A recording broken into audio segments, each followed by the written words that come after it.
Om Ajnanatirandhasya Gnananjanashalakaya Chakshurunmilitam Yena Tasmai Shri Gurave Namaha. Namo Om Vishnupadaya Krishna Pristhaya Bhutale Shrimate Bhakti Vedanta Swami Niti Namine. Namaste Saraswate Deve Gauravani Pracharine Nirvishesha Shunyavadi Paschatya Deshatarine. Jaya Shri Krishna Chaitanya Prabhu Nityananda Shri Advaita Gadadhara Shrivasadi Gaura Bhakta Vrinda. Hare Krishna Krishna Krishna Hare Hare, Hare Rama Rama Rama Hare Hare. So Brahmaji is further describing the spiritual world, Vaikuntha Lokas. In the last verse we saw one of the very important characteristic, the difference between the material existence and spiritual existence. That the material world is full of cares and anxieties, and the spiritual world is called Vaikuntha because it is free from all anxieties.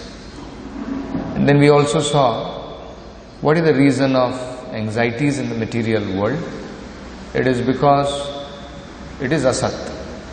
We are sat, we are eternal, but we have accepted asat as sat. So that is the cause of all our anxieties in the material world. Spiritual world, there is no anxiety because everything is eternal there. We don't have to face birth, old age, disease, death. Everything is permanent. The relationships are permanent. The living entities are permanent. The Supreme Lord is permanent. That is called Sanatan Dham. So we saw this. Further, today in this verse, Brahmaji is describing another few important aspects of Vaikuntha Loka.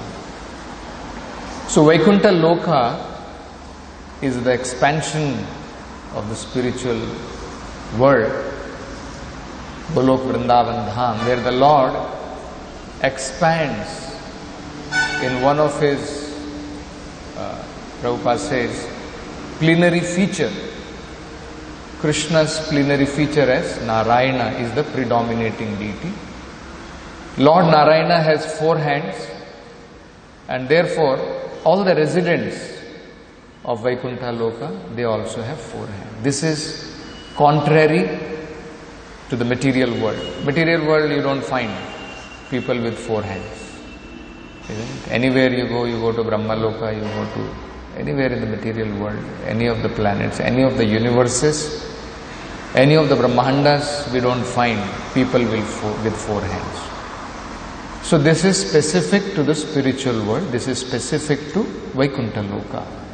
So this is one of the difference between material world and spiritual world. In Vaikuntha Loka, all the residents are like the Supreme Personality of Godhead with 4 hands.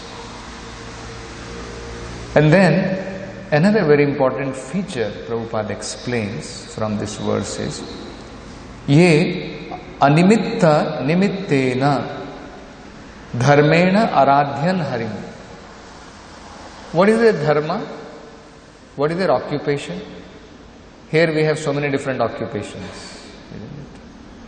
We are serving our country, we are serving dogs, we are serving cats, we are serving our body. Different kinds of swadharmas we have made. In the spiritual world, there is only one dharma. Only occupation. There is only one occupation. Varieties are there. Everything is there. There are families. You will find even in Vaikuntha Loka, there will be husband and wife. You see? The beautiful women also you will find in spiritual world. And we will see that how, even though there are beautiful women, the persons, nobody is attracted to that beauty. Everyone is attracted to the Supreme Lord. So we find Everything of this, what we see in the material world, which is enjoyable, is there in the spiritual world, but without any kind of contamination. That is what we can understand. There is no contamination of lust, greed, anger. All these kinds of material qualities do not exist in the spiritual world. So there is only one occupation in the spiritual world, and that occupation is Aradhyan Harim, is to worship the Supreme Personality of Godhead.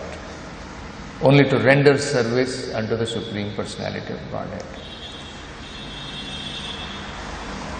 But in the spiritual world, the quality of service is also different. Because here also you may find many people are worshipping the Supreme Personality of Godhead. You'll find many people visiting temples, and many of them will be visiting even Vishnu temples. Isn't it? Many people are chanting the names of the Lord. They are chanting Hare Krishna mantra. So the difference is, in the material world, there is contamination, adulteration, even in devotional service. Pure devotional service is very difficult to find. Mixed devotional service we can see. So even in devotional service, there is adulteration, contamination is there. Contamination of jnana, contamination of karma, fruitive activities, fruitive results. In spiritual world, there is no contamination.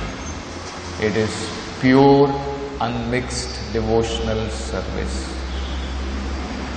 There is no purpose of rendering service. Here, when mixed devotional service means what? There is a purpose. We want something in return from that, whatever we are doing. But that is actually not called love. Prahlad Maharaj, he explains, when Lord Narasimha wanted to offer him something back, because the Lord was very pleased with his devotional service. So he said, my dear Lord, I am not vanik. I am not a merchant. Merchant means, business means what? I give you something, you give me something in return. That is called business, right? Transaction. But devotional service is not, pure devotional service is not having a cause. Ahetuki. Ahetuki means it is not having any material cause.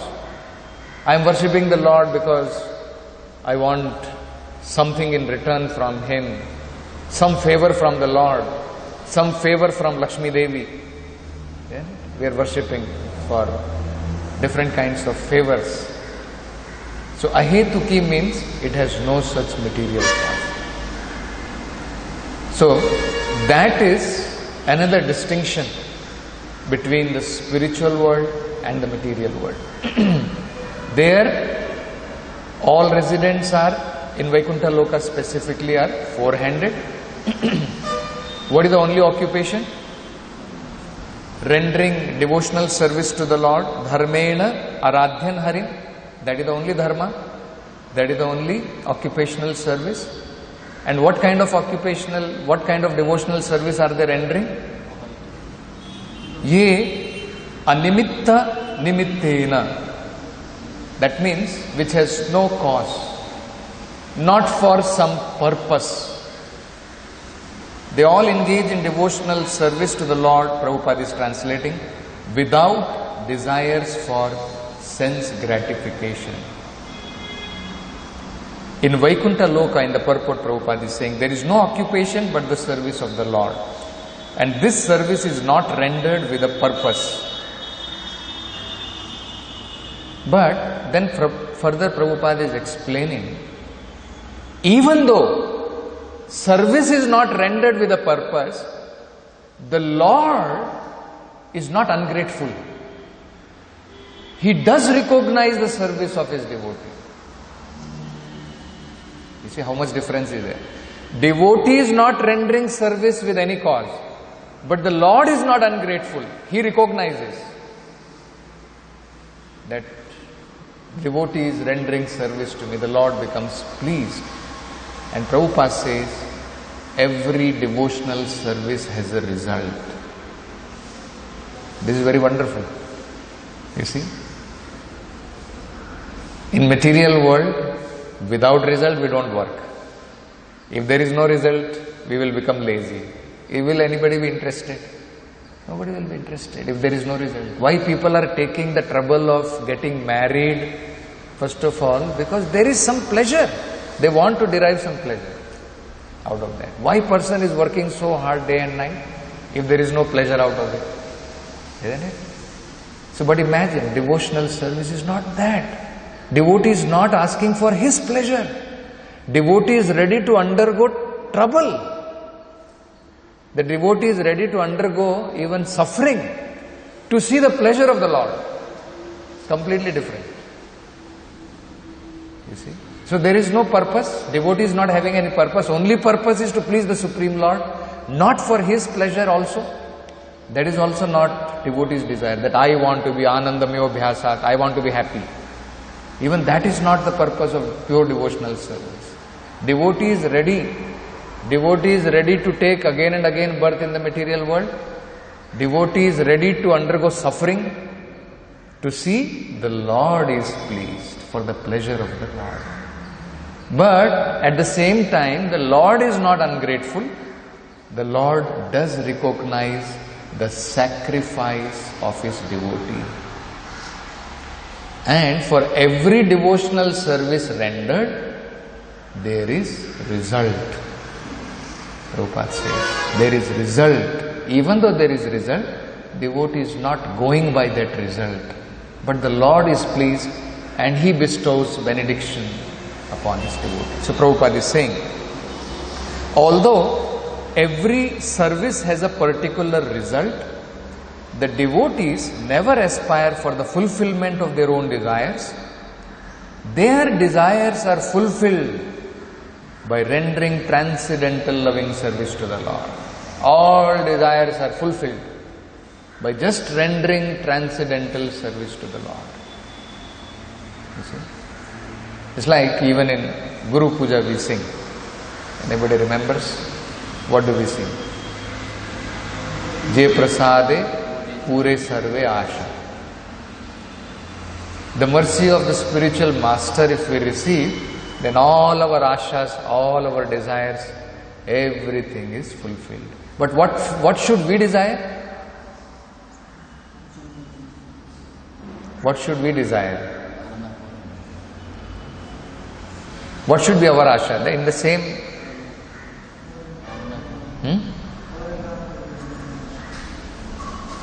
Auro na kariho mane asha. There should not be any other desire other than to follow the orders of the spiritual master. That should be our idea. We should not desire anything. But by the mercy of the spiritual master, all our desires will be fulfilled.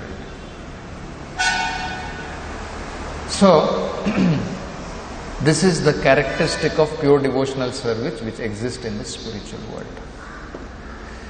Prabhupada explains, even in the material world, we can gain that pure devotional service to the Lord if we follow prescribed method. Why? Because actually this pure devotional service is natural to all of us. This is not something, we should not think that Prahlad Maharaj, all these great devotees, and it is only available for them. Pure devotional service, it is a wealth of every living entity. Anybody can recite that verse in Chaitanya Charitamrita, where it says it is natural. Pure devotional service to the Lord is natural to every living entity. Nitya Siddha Krishna Prema sadhya kabunai. That means it is already there. Krishna Prema is in every living entity's heart. Because that is our natural position. Imagine, just like here it is given, when we were in spiritual world means only Krishna's service is occupation. Moment you think about your sense gratification, you are no more in the spiritual world. You cannot be a resident of the spiritual world if you have sense gratification desire. The moment you have, you are in the material world. Prabhupada says it is just like when you are in sunlight, there is no darkness. The moment you are in darkness, you are not in sunlight. Isn't it? So duality comes only in the material world. Non-dual means that is spiritual world. So that means in the spiritual world when we were there, this pure Krishna bhakti was there. That is natural to us. Now it has become covered. So, sadhana bhakti, what we are doing is not for importing bhakti from somewhere. This is what we should understand. It is already there in our heart. This only has to become uncovered. The pure love for Krishna which every living entity is actually having, it has to become only uncovered. So sadhana bhakti with rules and regulation, sadhana bhakti has two parts. What are the two parts of sadhana bhakti? Vidhi and raganuga. These are the part of sadhana bhakti. Later on comes bhava bhakti. Then comes prema bhakti. It begins with sadhana bhakti. So sadhana bhakti itself has two parts. When Rupa Goswami explains what is sadhana bhakti, what does it mean? What is in sadhana bhakti, what is vidhi bhakti, he explains.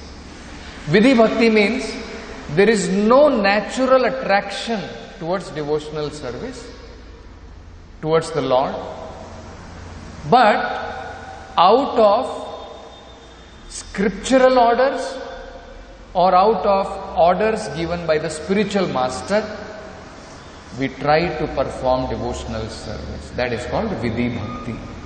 No attraction, no spontaneous attraction is there. Just like, if given, we would not like to get up for Mangalarati. We have to put alarm, and when the alarm is ringing for 3-4 times, sometimes snoozing again and again snoozing, then we will get up. That means attraction is not there. Isn't it? If attraction is there, we cannot miss. Until and unless we are sick or something, isn't it? Otherwise, we can understand that spontaneously that attraction is not there. This is called vidhi bhakti. But out of order of the spiritual master, out of fear of authority, Prabhu will ask. Isn't it? Or it will be put up on the notice board. Or out of pressure of devotees community. So even that is good. Even out of pressure of devotees community, the devotees will ask, what is happening? Not coming for Mangalarati. Isn't it? So this is called as vidhi bhakti. Later stage will come when we have performed vidhi bhakti properly. Next stage comes is spontaneous attraction. That is called raganuga. Raganuga means there is some attachment, there is some attraction. That is called as raganuga bhakti. So then, there is no force required. Force of scriptural injunction, force of rules and regulations. That is not the pushing force for performing devotional service. It is automatically we have developed some attraction. Chanting, we have developed attraction for that. We have developed some attachment for chanting. We have developed attachment for attending sadhana. That is out of attachment, not out of rules and regulation. That is called as raganuga bhakti. Then gradually when it becomes more mature, then bhava bhakti starts. That is ecstatic devotional service. And then when finally it matures, it becomes prema bhakti. So if we follow proper process, even in the material world, we can have that pure devotional service. even in the material world. And then later on we just have to wait to quit this body, we enter into spiritual world. So, Prabhupada explains, when performing this sadhana bhakti, one very important element which makes our progress more and more is laulyam.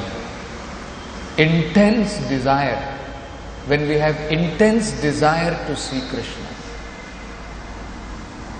Prabhupada gives one very wonderful example of Sanatana Goswami. I think it is Sanatana Goswami. That how Sanatana Goswami, he was so eager to see Chaitanya Mahaprabhu that he did not bother.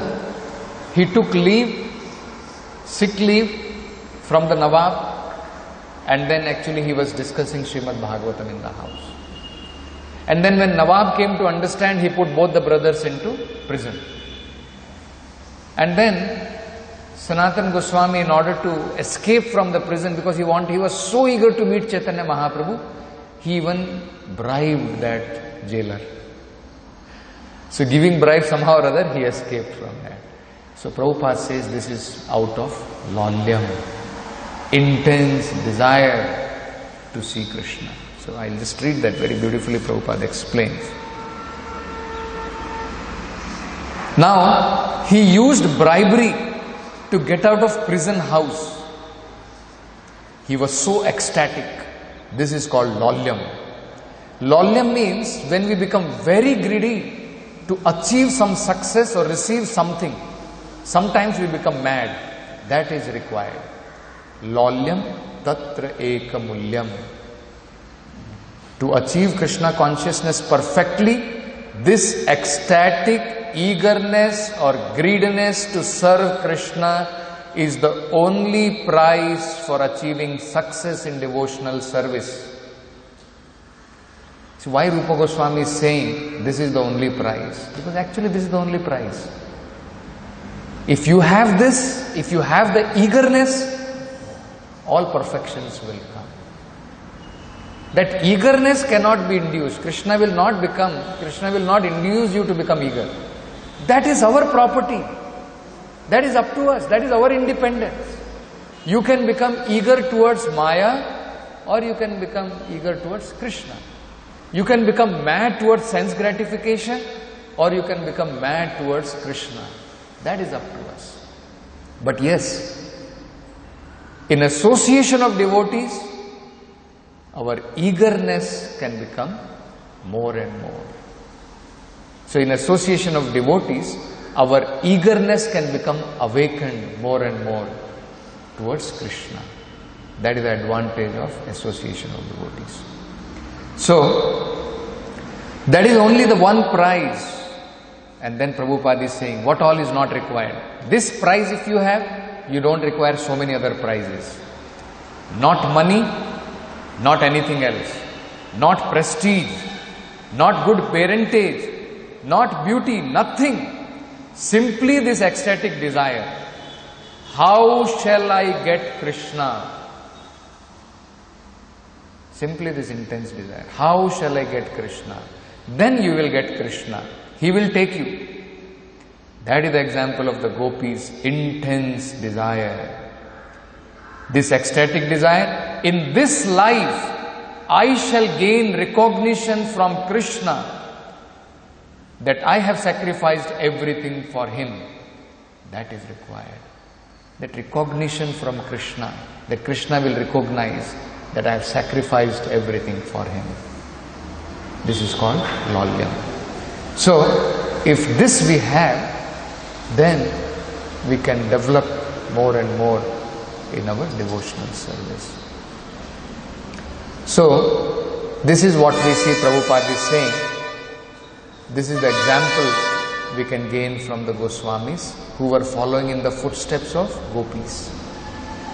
Correct? They were also following in the footsteps of Gopis. So Prabhupada says, Chaitanya Mahaprabhu has explained out of all kinds of devotional services, out of all kinds of devotees who are rendering devotional services, Chaitanya Mahaprabhu says, the highest, the greatest devotional service is rendered by Vrajavadhus.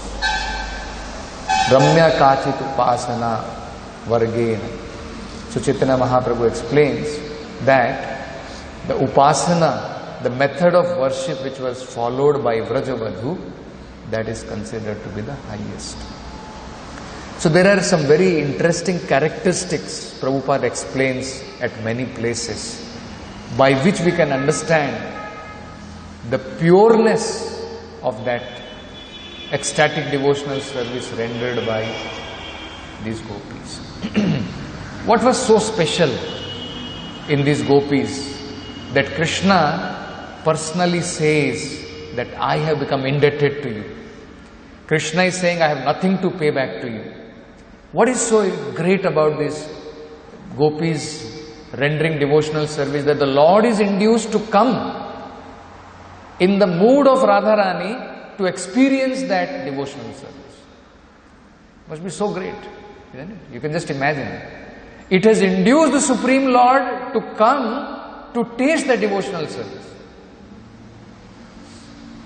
How great that devotional service must be, that we can just try to understand.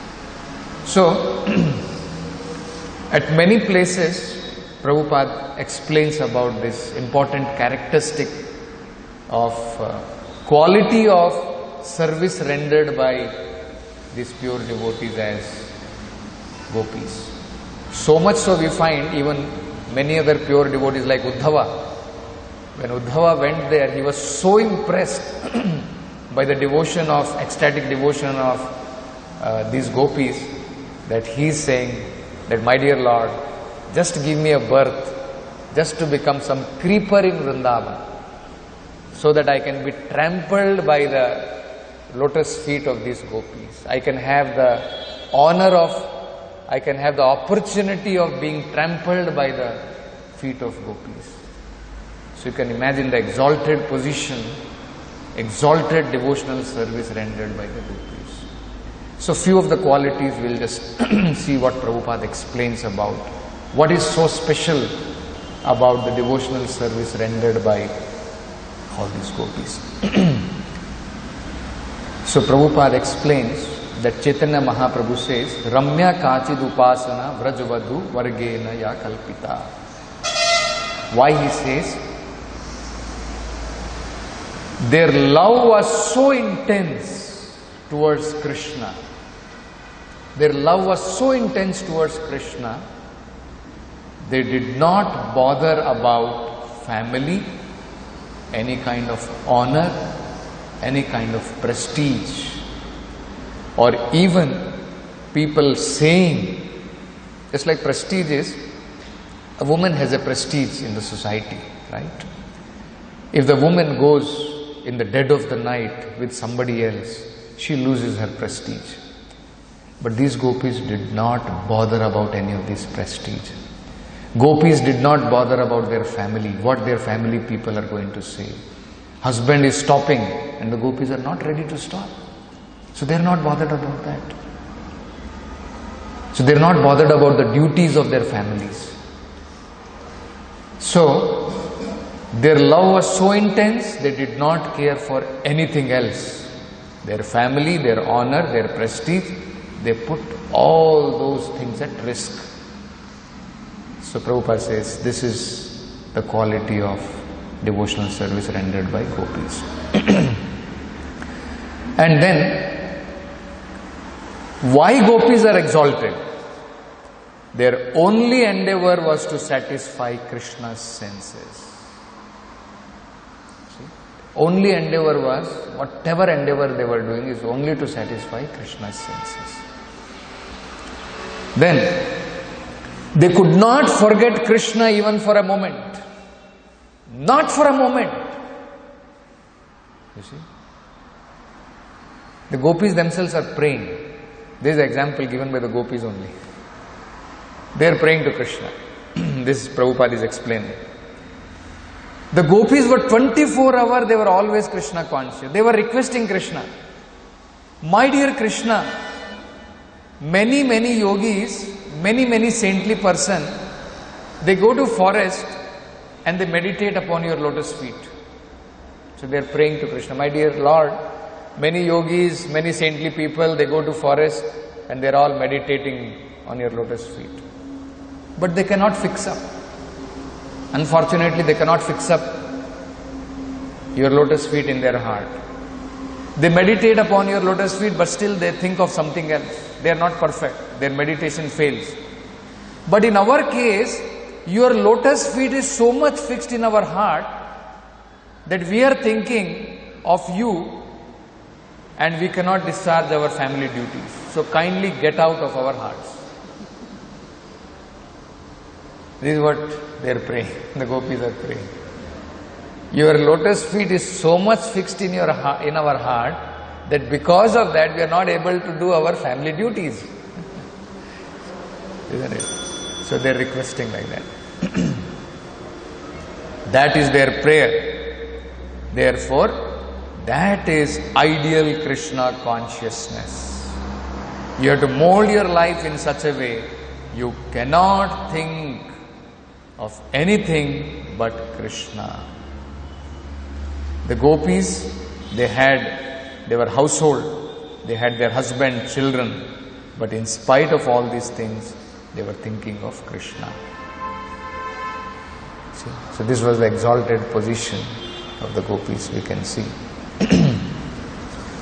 There are many more, but I think it's already time. We'll see more. So, this is what is explained in today's verse about the kind of service which is rendered in the spiritual world. It's completely pure, uncontaminated. There is no contamination. So Prabhupada is saying, in Vaikuntha Loka, there is no occupation but the service of the Lord.